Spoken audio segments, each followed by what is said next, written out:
Hi everyone, it's Natasha from AxelsonAcademy. Today I'm going to be sharing with you the picture book Buffalo Fluffalo.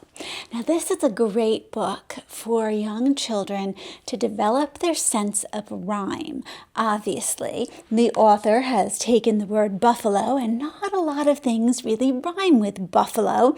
So we have taken fluff and added the Aloud to make Buffalo Fluffalo rhyme. And throughout this book, they take other words and have them rhyme with buffalo. So a couple of things that you could think of while you're using this book. You could have a whole class or just your child raise their hand whenever they hear something that rhymes with buffalo. And there will be lots of fun words in there that rhyme with buffalo. So that's going to keep them paying attention, and you're getting that response from the child, keeping them engaged. The other thing you could do is, after you read this book, we could take the made-up words like fluffalo, and we could take the alo off and look at that root word part, fluff, and go through the vocabulary of what those words really are and what they mean. There are some in here that are trickier vocabulary, so we want to make sure that our children are understanding those words, and that can be something that you just do in dialogue. Maybe you notice those words as you're reading it out loud to your child, and then you're going to come back and find them together. But for now, you can sit back and just enjoy this wonderful rhyming story. Buffalo Fluffalo.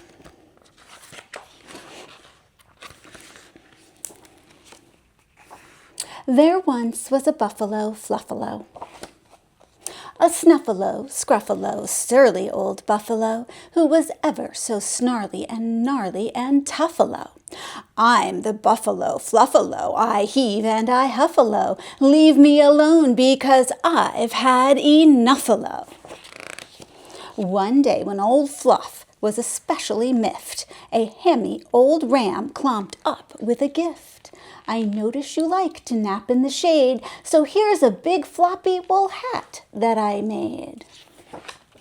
Ram, he mooed in a manner so tuffalo. You must go away, I must rebuffalo. I don't need your rammy old hammy old help. It makes me want to stammer and yammer and yelp. The ram slunk away with his warm woolly stuffalo, and old Mr. Buffalo snarled and he snuffaloed. I'm the Buffalo Fluffalo, I heave and I huffalo, leave me alone because I've had enough-alo. A prairie dog passed by mean Mr. Poofily. Excuse me, sir, I don't mean to sound goofily, but would you like to join me for flippies and funnels and romp and race in my tubular tunnels? Silly old weasel, cried Buffalo Fluffalo, I can't play in your tunnels on account of my puffalo. Leave me in peace, go back to your burrow, let me stomp around while I frown and furrow. I'm the Buffalo Fluffalo, I heave and I huffalo, leave me alone because I've had enough-alo. Then a squeaky old crow perched on Fluffalo's horn, and Fluff looked at him with a sneer and a scorn. Hi there, old pal, said the crow with a smile, wanna chitter and chat and catch up for a while? No way, Fluffalo huffaloed, his fur standing on end. I'm far too huffy to have time for friends. That's too bad, squawked the mangy old crow, because you seem like a guy I'd like to know. And just as Fluffalo reared up to shout, a dark, doomy cloud blocked the sun out.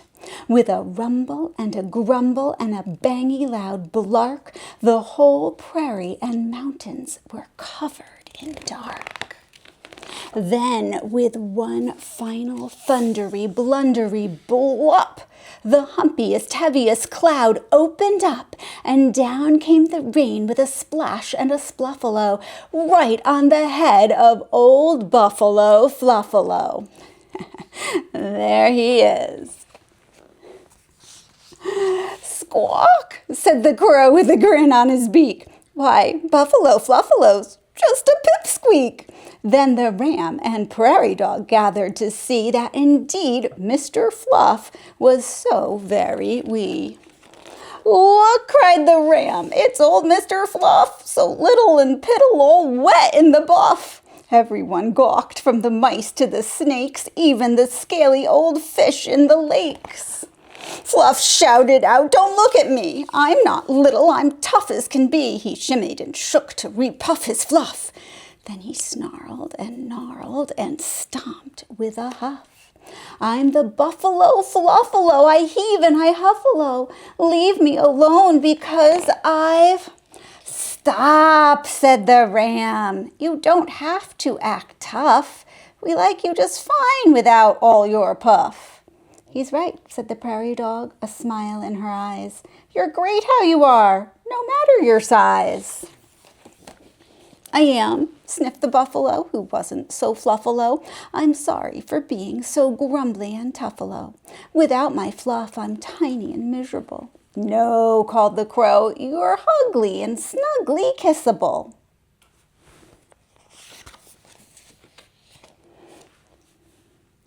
And all the creatures, from the bats to the bugs, covered all Fluff with kisses and hugs.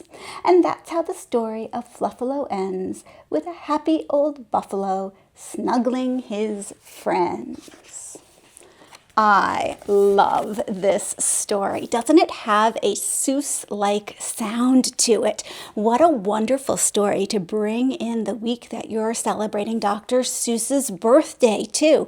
We have Dr. Seuss, who gave us this wonderful rhyming example that other authors can look to inspire them, and maybe the kids in your class will even come up with a story of their own that rhymes. Thanks so much for joining me, and I'll see you in the next video.